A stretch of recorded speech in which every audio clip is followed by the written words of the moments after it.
ଭାଇ ତମେ ସକାଳୁ ଉଠିକି ଯାଉଛ 6ଟା ବେଳୁ, କେତେ କଷ୍ଟ ଲାଗୁଛି ତମକୁ? ଭାଇ ଗୋଟେ ଜିନିଷ କଣ କହିଲ, ଯେତେବେଳେ ଜୀବନରେ ତମେ କିଛି ଦାୟିତ୍ୱ ନବ ଆଉ ତମର ବୟସ ବଢି ଯାଇଥିବ, ତମକୁ ଭାଇ କାମ କରିବା ପାଇଁ ପଡିବ। ଆଉ ସେତେବେଳେ ଯେତେବେଳେ ତମେ କାମ କରିବ ସେତେବେଳେ ଭାଇ କିଛି ଦେଖାଯିବନି ତୁମକୁ, ଯେ କଣ ଖାଇଲ, କଣ ପିନ୍ଧିଛ, ଚପଲ ଛିଣ୍ଡି ଯାଇଛି ନା ନାହିଁ, ତମ ପାଖରେ କାଲି ପାଇଁ ପଇସା ଅଛି ନା ନାହିଁ ଖର୍ଚ୍ଚ କରିବାକୁ, କିଛି ନାହିଁ ଭାଇ। କଷ୍ଟ ତ ଭାଇ ଜୀବନରେ କରିବା ପାଇଁ ପଡିବ।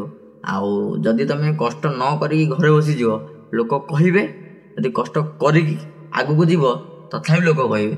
କିନ୍ତୁ ମଣିଷ ଜୀବନ ଭାଇ, କଷ୍ଟ କରିବା ପାଇଁ ପଡିବ, ଆଗକୁ ବଢିବା ପାଇଁ ପଡିବ।